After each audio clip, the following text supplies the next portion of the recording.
Hello guys! Welcome back to my channel!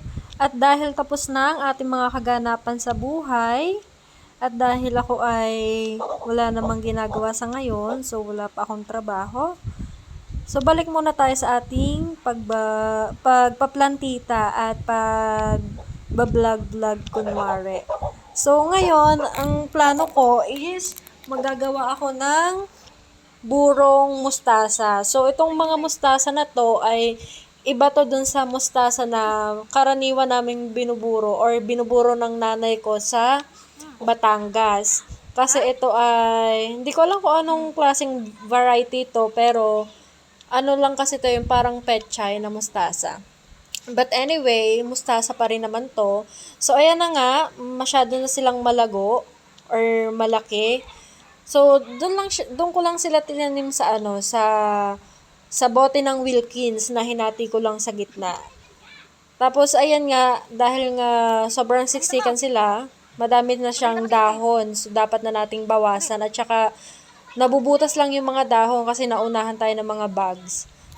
Kasi wala tayong ini-spray dyan. Napaka-organic nitong ating mustasa. So, yan nga, nangunguha lang ako ng dahon dyan, hindi ko siya binubunot or hindi ko siya pinuputol ng sagad.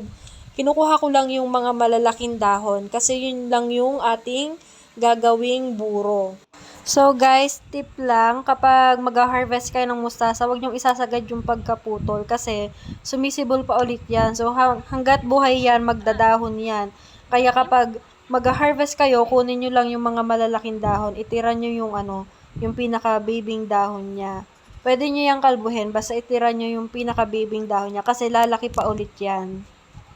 Tingnan nyo guys, ang dami ng isang puno.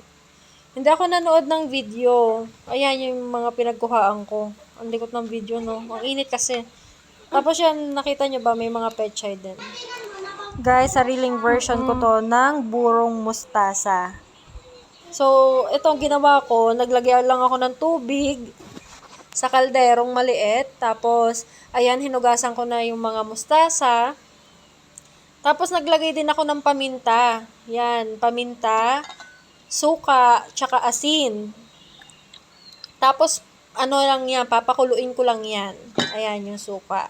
Kailangan lang din na mapakulo natin siya ng kulong-kulo. As in, matutunaw na yung mga asin niya. At maluluto yung suka. Syempre, kailangan mo rin siyang tikman. Okay na ba sa panlasa mo? Kasi baka mamaya naman, maging paksiw na yan. So, dapat tansya-tansya lang yung paglalagay ng suka tsaka asin. Yung sakto lang, hindi sobrang asim. Dapat matikman mo lang yung konting asim. Kasi 'di ba mapait yung mustasa, so masarap sa kanya yung medyo may asim. Kaya naglalagay tayo ng suka. At syempre yung suka ay nakakatulong din sa ating pagbuburo para hindi mapapanis or mabubulok yung ating buro.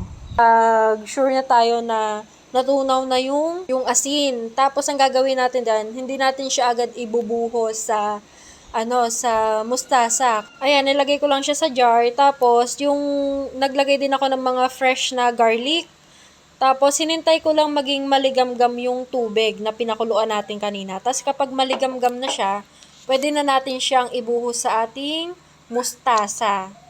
So, ayan, siya na yung luluto dyan sa mustasa. Para crunchy pa din yung mustasa, hindi siya labsak. Kaya, dapat maligamgam lang yung tubig. Tapos, dapat makover lahat ng dahon. So, malalanta pa naman ng konti mamaya. Kaya, okay lang yan, may nakaangat na konti. And make sure, guys, na sealed yung takip niya. Kaya, naglagay ako ng plastic para walang makalabas na moisture sa ating burong mustasa. So, yun, guys. Ito na ang ating finished product. At yung natira natin ay ilalagay ko sa ibang lagayan, yung mas maliit na lagayan. So, maghihintay lang tayo ng 24 hours bago natin siya ulamin or kainin. So, guys, thank you for watching. Bye-bye!